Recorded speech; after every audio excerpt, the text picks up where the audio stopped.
Hey everyone, this is Rob, and it's 1982 in the Abyss. And as you'll start to see in the 80s, as things start to progress in film, that comedies become stronger and stronger through this period of time. And we have a bunch of them today to show you.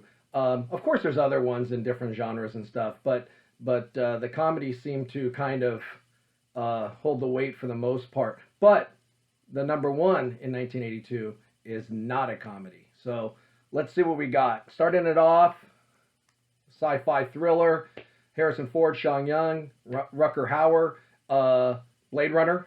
Like we talked about yesterday, here's Harrison Ford in his heyday, right? Raiders of the Lost Ark, Star Wars, etc. And breaking through and away from that to do the classic Blade Runner. And I know many years later they did the sequel, and it just quite didn't pan out. Well, actually, it's not even close. But this original one is a true classic. The next is, they're here. Steven Spielberg's Poltergeist, Craig T. Nelson, Joe Beth Williams, kind of a suspense, thriller, horror film. It is really, really good. Check it out. Next up on our list is one of my favorite films by Paul Newman, The Verdict. He is really, really strong in this film. You got Jack Warden in it, who we've talked about several times. He's terrific. A very interesting story, very compelling, and the acting is terrific. So that's The Verdict. Next up, we are going to talk about John Carpenter's The Thing, another amazing Carpenter film, starring Kurt Russell, and it's another kind of suspense, thriller, horror film. It's one of my favorites. It is really well done. If you have not seen this, you need to watch it. Okay? Now we're going to move into a few comedies. We'll start with 48 Hours. I mean, what can you say? Eddie Murphy in his prime. One of the best stand-up comics of the time. Now starting to do film. You know, you pair him up with Nick Nolte, and they are terrific. This is a timeless classic, and I could watch it a million times. It still holds its luster in the comedy circles. So that's 48 Hours. Then I've got Richard Pryor, who was kind of Eddie Murphy's mentor, kind of in the ending of his career, starring with Jackie Gleason in The Toy. I don't know how appropriate this movie would be today, meaning being made, but in the 80s, it's a fun comedy, and as long as you have a fun sense of humor, you would really enjoy this film. Next up is the classic Fast Times at Ridgemont High. It's the iconic Sean Penn role, Jeff Spicoli, and then all the other stuff, Phoebe Cates, Jennifer Jason Leigh. It's a fun high school film. This was a movie that when I was in high school, we would have get-togethers and such. It was a movie we'd go to a lot and watch. It is a timeless classic. And then on the last step of these comedies I'm going through is Ron Howard's Night Shift. We've watched clips of this in class. It's the first movie starring Michael Keaton. You have Henry Winkler, of course, coming off Happy Days fame, and then you have Diane from Cheers, who is Shelley Long, who, she was famous from that. And you put the three of them together, and it is a really, really classic comedy. By far, one of my top 5 comedies of all time. And this is another one that they need to get out on Blu-ray, right? I mean, these movies are timeless, and we're still watching them in standard definition. But Night Shift is terrific. Michael Keaton, you really get a glimpse of his future comedic timing. He is terrific. It's a great film. Okay, so now I'm narrowed down to 2. The runner-up for 82 is Tootsie, starring Dustin Hoffman, Jessica Lange, Terry Garr, Bill Murray. It is a really well-made film. It's a Criterion on the Blu-ray, which makes it look spectacular. And what's cool about it is they are on a soap opera.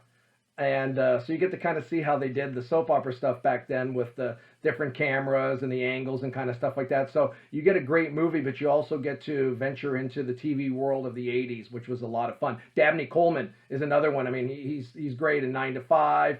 You know, he's terrific in this as, you know, the chauvinist. He's always great at that role. But you need to check out Tootsie. It's terrific. That brings me to my number one, and my number one is First Blood, starring Sylvester Stallone, Brian Dennehy, Richard Crenna.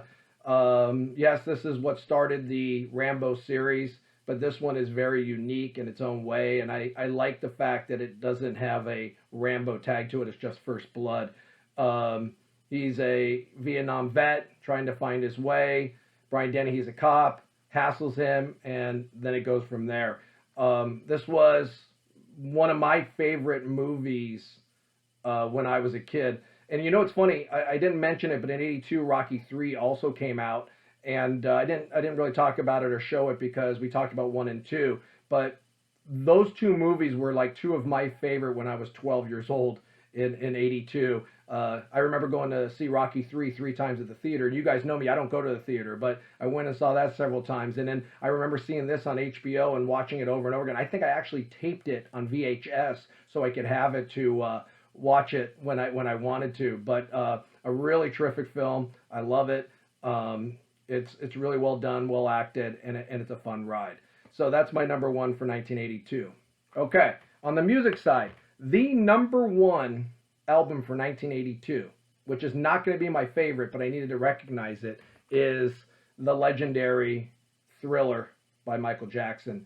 Some amazing songs, Billie Jean, Beat It, of course the title track Thriller, PYT, it goes on. This is a true classic, and as you guys know, my style of music is very different, but how can you not own this and respect it? I mean, all you have to do is say Thriller and people think Michael Jackson. That's how legendary this is. This was the top album for '82, just not mine. So, got 3 more to show you. I'm going to show you Iron Maiden, Number of the Beast, and you start to see kind of the evolution of Eddie. Once again, he's very similar to how he looked on Killers. Here he is kind of controlling the devil as a puppet, which kind of goes with the title, The Number of the Beast.